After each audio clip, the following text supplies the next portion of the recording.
မေဘောမေရှောင်းငယ်ပြပါဗျာ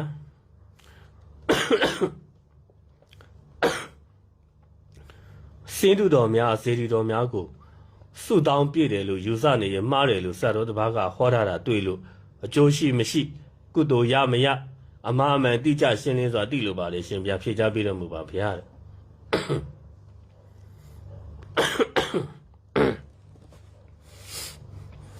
စင်းတူတော်တွေဇေဒီတော်တွေကိုတက်တော်တင်ရှားဖះကိုအာယုံပြုတ်ပြီးတော့တက်တော်တင်ရှားဆိုတဲ့စိတ်ထားနဲ့ဂုံတော်နှလုံးသွင်းပြီးတော့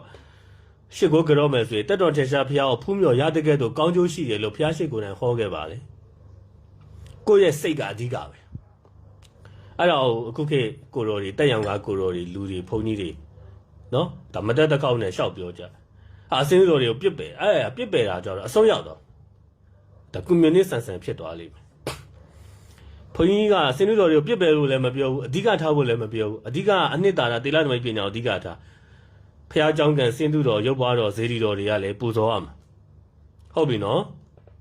ဟာတကယ်အနှစ်သာရအဓိကပဲကျင့်ဖို့အဓိကပဲဇေဒီတွေเจ้าကံဖះတွေရုပ်ပွားတော်တွေအဓိကမကြဘူးတွားကြတော့လည်းစွတ်တောင်းပြမှာလည်းမဟုတ်ဘူးစွတ်တောင်းပြတာမပြတာတဲ့ဂုံတော်ပူဇော်တာဒါပေမဲ့ကိုယ့်ရဲ့စိတ်နေစိတ်ထားဂုံတော်ကိုပူဇော်တဲ့တရားတရားကုသိုလ်စိတ်အားပေါ်မူတည်ပြီးတော့ကောင်းကျိုးတော့ရလိမ့်မယ်တခုရှိတယ်ချက်ချင်းတော့ပဲရမှာအခုအပေဆိုင်အခုချက်ချင်းဘယ်လိုလို့အတီးတီးမှာနော်ဒီကုသိုလ်ရဲ့ကောင်းကျိုးကတော့ရမှာပဲဟော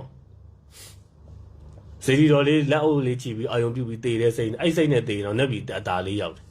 နော်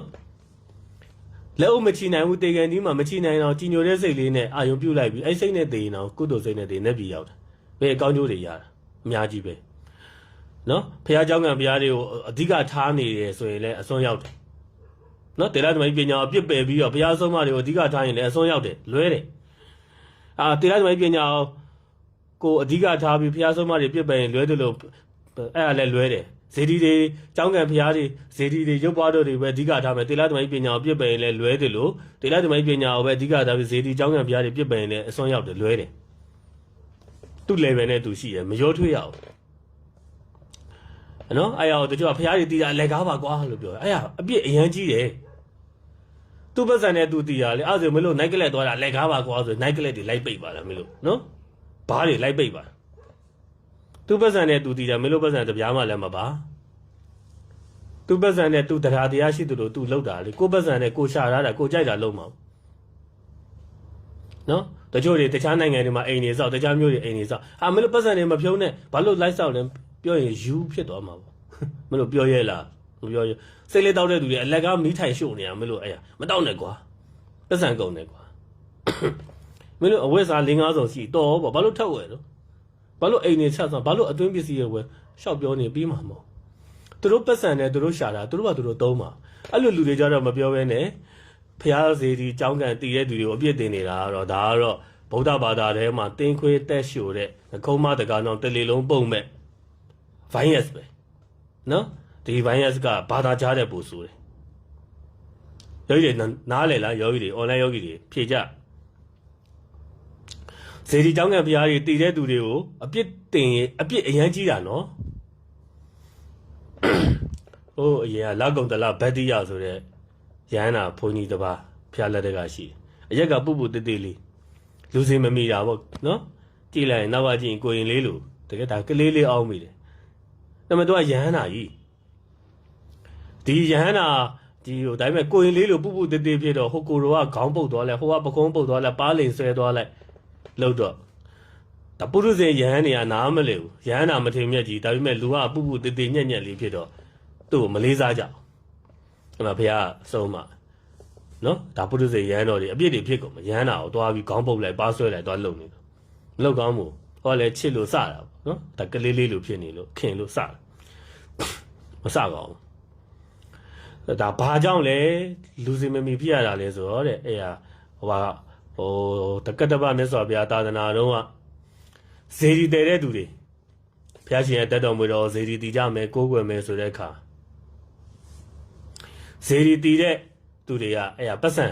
ကောက်တာပေါ့နော်ဒါဗုဒ္ဓဘာသာဝင်တွေစုပေါင်းပြီးတော့အဲ့တော့အဲ့တော့ကတော့ရွှေပရိန်တဲ့ရွှေရောင်းဝယ်လုပ်တယ်သူရှိမှာပတ်စံလာကောက်တယ်ဇေဒီတည်ဖို့ဟောဒါဘုရင်ဒါဥပမာပေါ့နော်ဥပမာ ညံတော်တရားရှိပေတည်မယ်ပေါ့ဗျာဥပမာညံတော်တရားရှိပေဇေဒီတည်မယ်ဆိုပြီးတော့သူရှိမှာပတ်စံကောက်တယ်ဆိုရတဲ့စေနာတရားတရားရှိတဲ့ယောက်အဲ့လိုရှိတဲ့လောက်လှူဒန်းနိုင်ပါတယ်ဆိုတဲ့သဘောပေါ့လာတဲ့ခါကျတော့ဟာဇေဒီအဲ့လောက်အကြီးမလိုပါဘူးကွာအမှန်တူအောင်ပတ်စံအများကြီးထည့်ရမှာဆိုလို့မလို့နည်းနည်းတိတ်တဲ့ရပါတယ်ကွာအဲ့လိုလေးပြောပြီးတော့ပတ်စံတော့ထည့်လိုက်တယ်ဇေဒီကြီးတဲ့ရင်သူကပတ်စံပို့ထည့်ရမှာစိုးတာနဲ့မထည့်လို့လည်းမကောင်းထည့်လို့လည်းမကောင်းဖြစ်တော့ပတ်စံနှမျောတာနဲ့ဇေဒီအလောက်အကြီးအမြင့်ကြီးတည်ကြမလို့ပါဘူးမလို့တာမန်အသေးတင့်တော့ပေါ့အဲ့လိုလေးပြောလိုက်တာနော်ဒါပေမဲ့လှူသေးရဲ့နော်လှူရတဲ့ကုသိုလ်ကံတော့ဒီဘဝမှာရဟန္တာဖြစ်တယ်ဇေဒီကိုမင်းလို့အဲ့လောက်အမြင့်ကြီးမလို့ပါဘူးကွာဒါတော့ဆိုရင်တော်ပေါ့တိတ်သေးဆိုရင်ရပြီလို့ပြောတော့သူကဒီဘဝလူစင်မမျိုးအရက်ပူတယ်ပူဆိုတော်တော်ပူတယ်အဲ့ဒါပဲဒါလေးတော့မှအဲ့လောက်အပြစ်ဖြစ်တာနော်တေတော့လေသူမှတန်တရားမှာတော်တော်လေးဒုက္ခတွေကြုံရသေးတယ်ဒါရင်ပြောရင်ရှည်သွားလိမ့်မယ်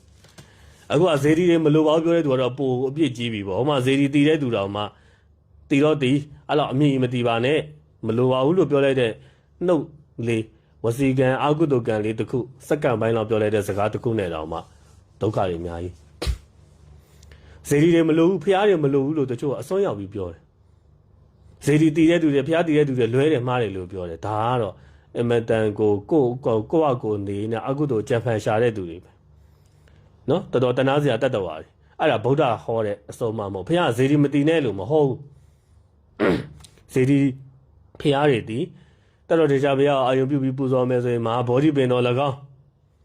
ရုပ်ပွားတော်ဇေဒီတော်၎င်းတတော်တေချာရဲ့ဂုဏ်တော်အာယုံပြုပြီးပူဇော်ရင်တတော်တေချာဖိုးဝတကဲ့သို့ကောင်းကျိုးဖြစ်ထွန်းလိမ့်မယ်လို့ဘုရားကိုယ်တိုင်ဟောထားတာလေ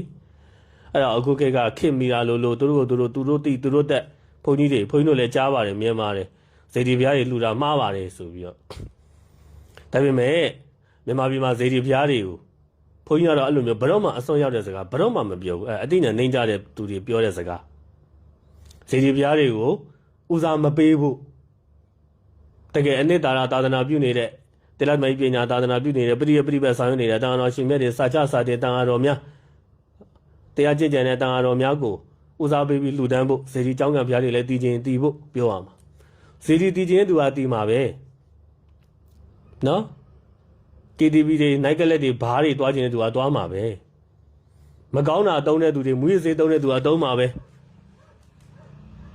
ဒီမကောင်းတဲ့ညမှာတုံးတဲ့သူတွေကြတော့